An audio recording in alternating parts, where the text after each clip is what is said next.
You know what's funny is now I think Chainsaw Man gets overhyped by anime viewers only, because I don't think that, how do I say this? I think that the manga deserves all of the praise that it gets. What's funny is I see a lot of people talking up the Chainsaw Man anime as though it's like the greatest anime ever, and I'm just like, not that much has even happened. Like the anime, it covers 12 episodes, right? And I know the arcs that it covers, you're not even close to like the actual appeal of what makes Chainsaw Man a really distinct and different series. Like, that's not to shit on people who've only watched the anime, but it's just like, I kind of don't get it. Like, I guess this is what it means when series get carried by anime, because I would say that, like, the level of hype that Chainsaw Man has gotten out of the anime versus the actual level of writing or storytelling, etc., that's happened in the anime so far, because, again, only 12 episodes in, it's not even close to the actual meat of what makes Chainsaw Man. I would argue that the series is almost kind of generic and by the numbers so far in the anime, and it's kind of just being carried by really high production quality. I don't know, it's funny. Tala Jahan says Jujutsu Kaisen isn't innovative, but it is shonen done perfect. I don't think it's shonen done perfect either. I think it's shonen done without flaws, like without really bad stuff for them, like without issues for the most part, I guess. To me, honestly, like, peak One Piece is shonen done perfect. To me, shonen done perfect is basically what I really, really want is those key tropes of, like what I'm ultimately looking for in, like, peak shonen is something like what you get at the end of, like, any slobby or something. Like, a sense of real catharsis, victory of seeing good defeat evil in a really empowering, raw, emotional sense, right? Sense of camaraderie, friendship, all of those really goody, like, those type of feelings coming out, right? Like that sense of like, hell yeah, you know what I mean? I don't think Jujutsu Kaisen is that. Like, there's cool shit that happens. I would argue that it errs more on the darker side of like tries to have darker, edgier writing, I suppose, than something like I would view as like, the really, really cool shit that I want out of shonen. Like, even if we step outside of One Piece, something like United States of Smash.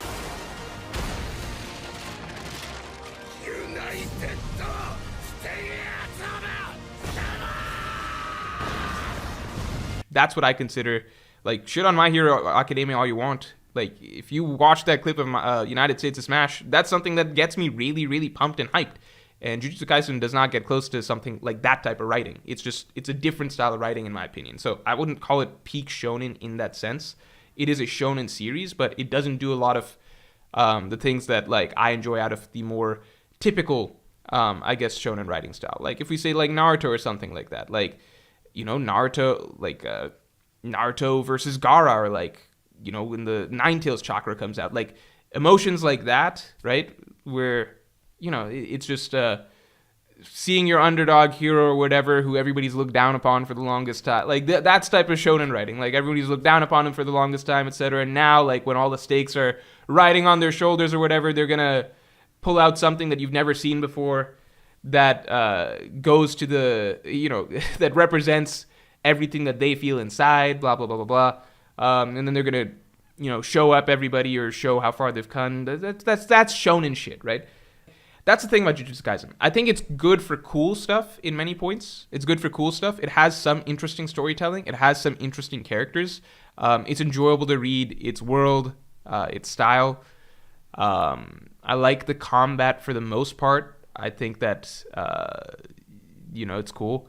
It never pulls out very strong emotions for me, one way or another, either in terms of like it's never going to get me as sad as something like One Piece backstories, like, Robin's backstory used to, or like Nami's backstory or Chopper's backstory. It's never going to get me as sad. It's never going to get me as, like, pure, just, like, little kid, goofy, like, pumped up, hyped over some, really cool thing that the main character did that, like, just gets me really excited, So it's good for other reasons, in my opinion. Jojo Doin says, Bleach, 1,000-Year Blood War. It's crazy how the anime has changed people's opinions on Bleach. It's crazy. People still forget, though, that the anime hasn't gotten to the bad parts of the 1,000-Year Blood War. Like, the bad parts as in the, like, you all don't remember. Like, when the the main fights of the Thousand Year Blood War were playing out, like all of the parts where the heroes actually start winning, right? The second half of the arc. It was just like getting shat. Like people were tuning in. These were all the comments and discussion and stuff. People were tuning in just to see, like, excited to see how Kubo could top this ass pull with a new ass pull. They're like, how is he gonna top himself this week? Oh my god, this is some even more moronic shit. That's not me saying it. I'm going in with an open mind. I'm gonna probably watch the anime episodes of the Thousand Year Blood War to see the fights play out, etc. But I remember specifically, and this was my sentiment as well, which was just like, holy shit, this is stupid. This is stupid. This is stupid. This is stupid. Maybe we were all wrong. Maybe it was genius this entire time. Maybe we're all missing some incredibly deep, brilliantly thought out writing or something like that. I will be watching it because I think Bleach fights are cool, and I think Bleach fights have, like, they're really high in the cool factor, right? But I would warn people who are maybe changing their opinions on Bleach entirely after watching this anime. Keep in mind that this is a very high production quality anime, and it covered what most people consider to be the best part of the arc, right? From here, like, what people tend to have a problem with wasn't this stuff. A lot of people were cool with what was happening in the early parts of the arc. It was really the stretch where the heroes come back and the way those fights play out and kind of how that shit goes that a lot of people were just like, oh my god, this is kind of like a train wreck. Multi2 Terminator says, did he finish JoJo? Yes. Yes. I still don't know why it was called JoJo. Why was it called JoJo? I don't know. But I finished JoJo. You know, okay, how do I say this? Finishing JoJo, I had similar feelings. I went through a similar arc as I did when I finished Part 7. So, Part 7, as I'm reading it, I'm like I'm falling in love with so many aspects of it, so much potential, where the ideas are all going to go.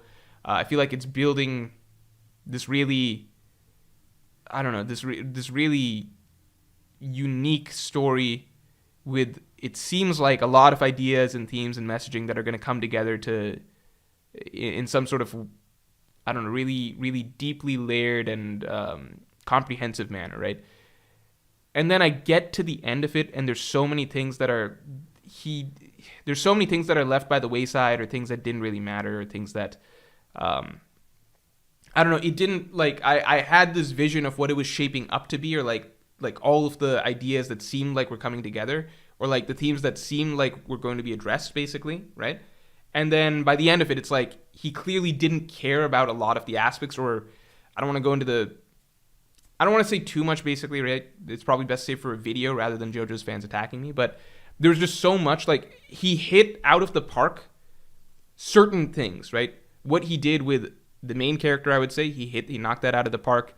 I'd say the core ideas of the story, he knocked out of the park, but so much of the other stuff that was sort of being, like, built in, woven in, or like he was kind of playing with, or he was like dropping in this idea or that idea or whatever, it kind of just became messy or dropped or left hanging in some sort of very unsatisfying manner, right? So I left Part 7 feeling this sense of almost, I guess, melancholy that it didn't live up to the potential that it seemed like it was shaping up to be, because the author ultimately built up more than I think he was able to deliver on in terms of ideas and messaging, okay?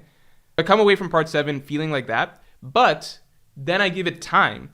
And over time, the things that it didn't live up to in my head, those kind of fade away. And, you know, I can go back, revisit my notes or revisit it, etc. basically, and like I'm like, oh yeah, this, and then this, and then this, and then this.